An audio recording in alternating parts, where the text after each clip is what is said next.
Hola, bienvenidos al repaso virtual de la etapa 4 de la ciencia del movimiento. En esta etapa hablaremos de las máquinas simples, tales como la palanca, el plano inclinado, el torno y la polea. Conforme abordemos los temas, te darás cuenta de que a pesar de que su uso se remota a épocas muy antiguas, siguen siendo de gran utilidad en nuestros tiempos para facilitarnos algunas de las tareas diarias. Además, hablaremos de las máquinas compuestas, sus componentes y algunos ejemplos. No olvides contar con tu calculadora para resolver los problemas. Como se mencionó anteriormente, el uso de máquinas simples se remontó a épocas muy antiguas, pero fue Arquímedes quien realizó aportaciones muy importantes tales como la palanca, la rueda dentada y un sistema de poleas compuestas, entre muchas otras aportaciones que siguen vigentes hasta el día de hoy. El objetivo de estas máquinas es facilitar el trabajo del hombre, transformando una fuerza de entrada en una de salida. La fuerza de entrada la proporciona el hombre. La fuerza de salida usualmente es la que produce el movimiento de un cuerpo pesado o voluminoso. Algunas máquinas simples son la palanca, el plano inclinado, el torno y la polea. Las máquinas son dispositivos que se utilizan para modificar, transmitir, dirigir fuerzas y llevar a cabo una tarea o un trabajo específico. En todos los casos podemos considerar que la fuerza de entrada se transforma en una de salida, que puede cambiar la dirección de la fuerza aplicada, que en algunos casos multiplica la fuerza aplicada, que puede aumentar la velocidad de operación, y que la magnitud de la fuerza aplicada puede ser aumentada a lo largo de una determinada distancia, pero a costa de disminuir la distancia recorrida por la carga. A esto se le conoce como ventaja mecánica. A continuación, describiremos algunas máquinas simples, empezando por la palanca, que es una barra rígida girando sobre un punto de apoyo llamado fulcro. En una palanca se llama brazo de potencia a la distancia que existe entre el fulcro y el punto donde se aplica la fuerza de potencia, y se llama brazo de resistencia a la distancia que existe entre el fulcro y el punto donde se coloca la carga a mover, es decir, la fuerza de resistencia. Es importante mencionar que en relación a estos elementos, las palancas se clasifican en diferentes géneros, y que la fuerza de potencia es la fuerza de entrada aplicada para levantar un objeto, y la fuerza de resistencia es la fuerza de salida, que es el peso del objeto a mover. Las palancas de primer género se caracterizan porque el fulcro se encuentra colocado entre la fuerza de potencia y la fuerza de resistencia. Este tipo de palancas cambian la dirección de la fuerza de potencia con respecto a la de la resistencia. Estos son algunos ejemplos de palancas de primer género. En las palancas de segundo género, la fuerza de resistencia se encuentra entre el fulcro y la fuerza de potencia. El brazo de potencia siempre es mayor que el de resistencia. Esto genera que los movimientos tanto de potencia como de resistencia tengan el mismo sentido. A continuación, se muestran ejemplos de palancas de segundo género. Por último, tenemos la palanca de tercer género. En este tipo de palanca, la fuerza de potencia se encuentra entre el fulcro y la fuerza de resistencia. Otra característica de este tipo de palanca es que el brazo de resistencia siempre es mayor que el brazo de potencia. A continuación, se muestran ejemplos de palancas de tercer género. El principio básico de cualquier máquina es el de la conservación de la energía. Para el caso de la palanca tenemos que el trabajo de entrada es igual al trabajo de salida, de tal manera que la fórmula para cualquier género de palanca es la siguiente. La fuerza de potencia por el brazo de potencia es igual a la fuerza de resistencia por el brazo de resistencia. Además, en una palanca, como en cualquier máquina simple, podemos definir la ventaja mecánica ideal, que se define como la relación que existe entre el brazo de potencia y el brazo de resistencia. También la ventaja mecánica real, que se define como la relación que existe entre la fuerza de resistencia y la fuerza de potencia. Y podemos definir la eficiencia de la máquina expresada como un porcentaje, dividiendo la ventaja mecánica real entre la ventaja mecánica ideal multiplicado por 100. Estas dos últimas fórmulas se utilizan para cualquier máquina simple. Veamos el siguiente ejemplo. Se utilizará una palanca de 3.2 metros para levantar una carga de 220 newton, situada a 1.2 metros del fulcro. Si se aplica una fuerza de 150 newton en el extremo de la palanca, calcula, inciso A, la ventaja mecánica ideal, inciso B, la ventaja mecánica real, inciso C, la eficiencia de la palanca. Como datos, tenemos la fuerza de resistencia o peso del objeto de 220 newton y la fuerza de potencia de 150 newton. En el ejemplo se mencionó que la palanca tiene una longitud de 3.2 metros y que la carga está situada a 1.2 metros del punto de apoyo. Esto quiere decir que el brazo de potencia mide 2 metros y el brazo de resistencia 1.2 metros. Para el inciso A me piden encontrar la ventaja mecánica ideal y tenemos que dividir el brazo de potencia entre el brazo de resistencia. Sustituyendo los valores nos quedan 2 metros entre 1.2 metros, dando como resultado 1.66. Para el inciso B nos piden encontrar la ventaja mecánica real, la cual resulta de dividir la fuerza de resistencia entre la fuerza de potencia. Sustituyendo los valores nos quedan 220 newton entre 150 newton, dando como resultado 1.46. Para el inciso C nos pide calcular la eficiencia, la cual se encuentra dividiendo la ventaja mecánica real entre la ventaja mecánica ideal y multiplicando este resultado por 100. Por lo tanto, tenemos 1.46 entre 1.66 por 100, dando como resultado una eficiencia del 88%. En este espacio te mostraré máquinas simples que utilizamos con frecuencia en nuestra vida diaria. Como primer ejemplo, tenemos estas tijeras que representan una palanca de primer género, donde el fulcro o punto de apoyo se encuentra en el centro entre el brazo de potencia y el brazo de resistencia. Lo mismo con estas pinzas.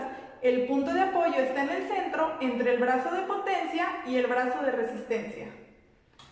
El siguiente ejemplo son unas pinzas de cocina, quienes representan una palanca de tercer género, donde la fuerza de potencia se aplica en el centro entre el fulcro o punto de apoyo y la fuerza de resistencia. Lo mismo pasa con esta grapadora. La fuerza de potencia se aplica en el centro entre el punto de apoyo o fulcro y fuerza de resistencia. El plano inclinado es una superficie plana que crea un ángulo agudo con la horizontal, formando una elevación que permite alzar o bajar objetos. En un plano inclinado, el trabajo efectivo o útil es el que se realiza cuando levantamos la carga verticalmente, y el trabajo real es el que se realiza al utilizar la rampa. En condiciones ideales, estos trabajos deben ser iguales. De acuerdo con el principio de la conservación de la energía, entonces tenemos que la fuerza de potencia por la longitud de la pendiente es igual a la fuerza de resistencia por la altura de la carga. La ventaja mecánica ideal está dada por la longitud de la pendiente entre la altura de la carga. La ventaja mecánica real y la eficiencia las encontramos con las fórmulas que ya conocemos.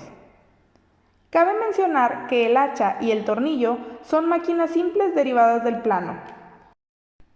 En el siguiente ejemplo, se desea empujar una caja de 280 newton de peso sobre un plano inclinado de 4 metros de largo y 1.3 metros de altura. Nos preguntan por la fuerza de potencia. Como datos, tenemos la fuerza de resistencia de 280 newton, la longitud del plano de 4 metros y la altura de 1.3 metros. La fórmula del plano es fuerza de potencia por longitud de la pendiente igual a la fuerza de resistencia por la altura. Como la incógnita es la fuerza de potencia, se necesita despejar, pasando dividiendo la longitud del plano. Por lo tanto, nos queda que la fuerza de potencia es igual a la fuerza de resistencia por la altura entre la longitud. De tal manera que al sustituir los valores nos da como resultado 91 newton. El torno es una máquina simple que consiste en un cilindro o tambor al que se le enrolla una cuerda y que gira alrededor de un eje insertado, que está unido a una manivela cuyo brazo es más largo que el diámetro del cilindro, lo que permite levantar cargas pesadas con menor esfuerzo.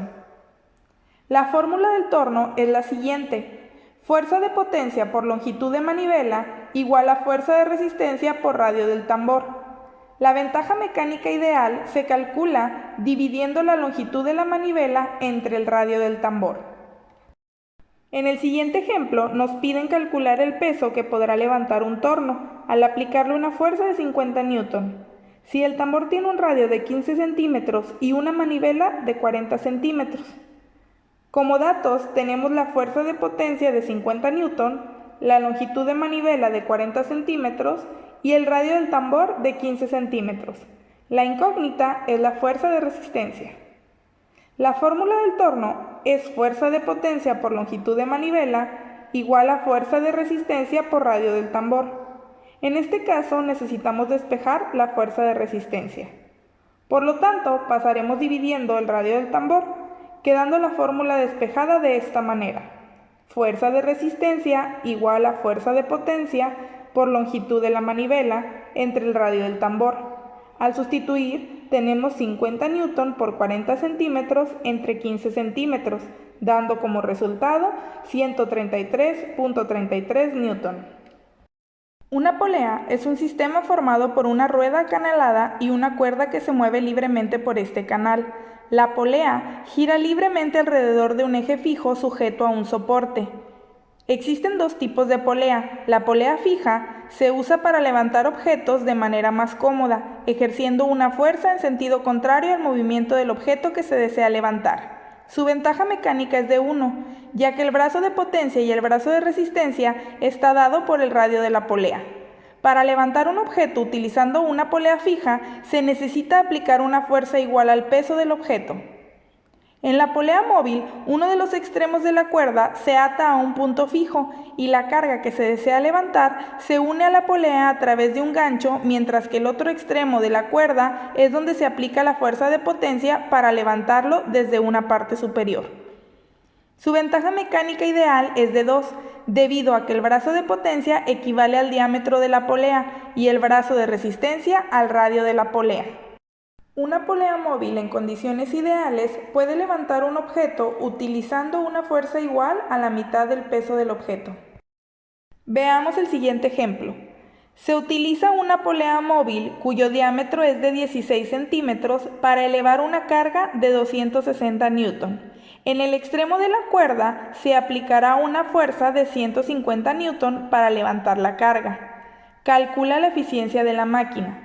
Como datos, tenemos la fuerza de resistencia o peso de la carga de 260 Newton, la fuerza de potencia de 150 Newton, el diámetro de la polea de 16 centímetros y el radio de la polea de 8 centímetros.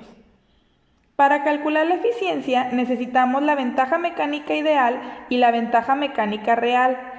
Retomando la teoría, sabemos que la ventaja mecánica ideal equivale a 2, pues es una división del diámetro entre el radio. Y para calcular la ventaja mecánica real, tenemos que dividir la fuerza de resistencia entre la fuerza de potencia, dando como resultado 1.73.